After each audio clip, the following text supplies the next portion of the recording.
Okay, so children, last time we had done covalent bond. This time we will be doing a ionic bond. In this ionic bond, what we have to remember is this ionic bond is always formed between metals and non-metals. Why I am telling this? Because ionic bonds are always formed between ions, and ions are formed by either positive ion and negative ion. So you all are aware of positive ions are formed by metals because metals have tendency to donate electrons. So when it is donating electron, by that it is becoming positive ion. Once it is becoming positive ion, there should be some other element or atom which is accepting its electron. So who will do that? That is the negative charged anion, what is nothing but the non-metal. We can take few example over here. For example, I'm taking lithium. Lithium has atomic number. Atomic number we are denoting by Z. Its atomic number is 3. So its electronic configuration is going to be 2 and 1.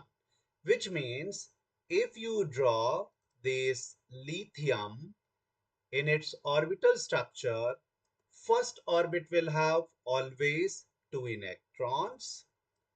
Here, according to Bohr and Bury rule, first this shell is going to be filled, and the later case, the next shell will be filled. That means preceding shells are being filled first. So first orbit has been filled with 2 electrons, and here the second and last shell, what we also call it as valence shell, and the electrons present in that is called valence shell electrons.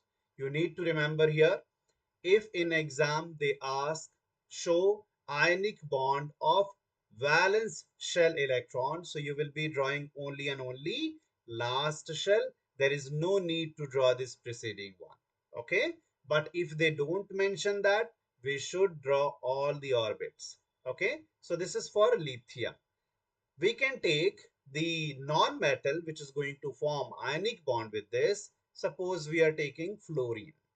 Fluorine has atomic number. Its atomic number is 9.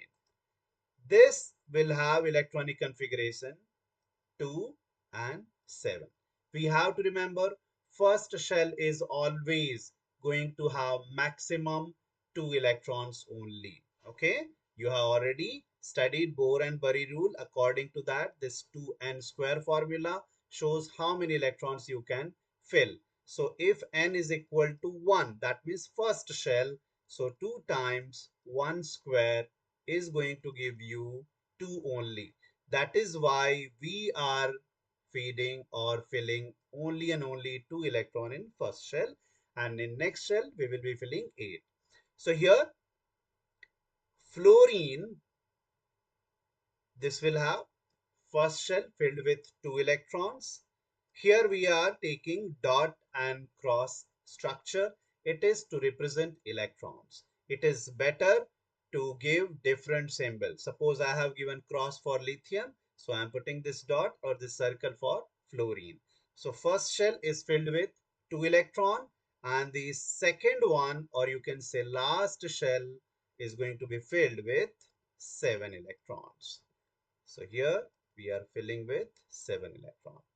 Now to complete its octet condition means its last shell should be completely filled. Here this has 7 electrons. If it can get anyhow one more electron, so it can become stable. So here this lithium is going to donate its electron, and this fluorine will become this stable ionic compound is going to form by this stability. Lithium is going to donate its 1 electron.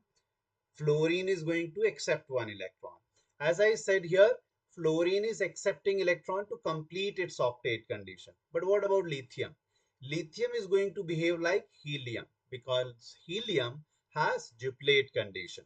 Only and only 2 electrons are required. Why? Because it has only and only one shell. So if it has only one shell, that means it is satisfied with 2 electron because first shell is being filled with maximum 2 electron. So this is going to donate its electron. So lithium is going to have this kind of structure with 2 electrons only. Now this lithium is donating its electron. As it is donating 1 electron, it will become positive. Okay, and here this fluorine is accepting 1 electron. Okay, fluorine is accepting 1 electron. So this fluorine is going to become negative. Okay, by how much charge? As it is accepting only 1 electron, so this is going to form this kind of negative ion. So here lithium fluoride is an ionic compound, out of which this lithium is metal and fluorine is non-metal. And this is how this fluoride ion and lithium ion is being formed, and it forms ionic bond. Okay, but remember in exam when you are writing this, that is only going to give you marks. Okay, this is showing the process. Okay, we can take one more example here. Suppose we are taking one more positive ion. Here we can take sodium. So sodium has how many electrons? Its atomic number you are aware of, 11. So first shell will have 2 electrons. Second shell will have 8 electrons. So this is going to be 8. Okay. And the other element what I'm going to get is chlorine. Chlorine has total 17 electrons. So in first shell it will have 2 electron. And second it is going to have how many? Yes, 8 electrons, because maximum 8 electron it can fill. And the last shell, which is the third shell, it will have how many electron? 7, because chlorine has atomic number 17.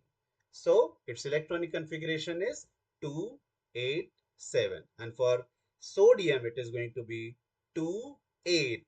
What about the last shell? Yes, you are right. It will have last shell which is with 1 electron only, because sodium has atomic number 11. So now the sodium will give its 1 electron to behave like neon, because neon has 10 electrons only, that is stable condition. And chlorine will start behaving like argon by accepting its 1 electron, because argon has electronic configuration 2, 8, 8. So the final step you will write here, this sodium first shell with 2 electrons, second one with 8 electrons,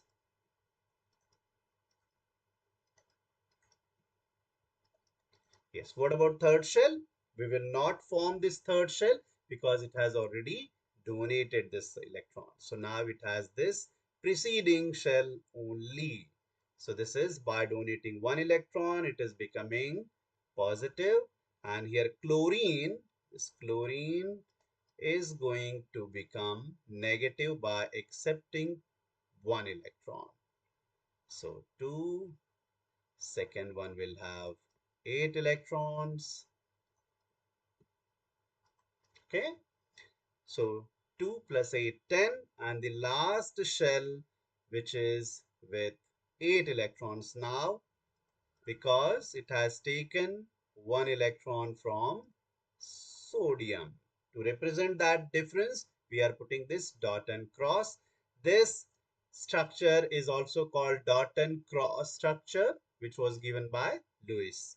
Okay, so by accepting, it is getting negative charge. So children, this is how we are following the rules for making ionic bond. Okay, positive ion is formed by donation of electron. Who will do that? Metals. Non-metals, they will accept electron and become negative ion. Okay, and we have to remember this is our final result. This is the ionic bond formation in sodium chloride. Okay, we will have few more examples if needed in next slide. Okay.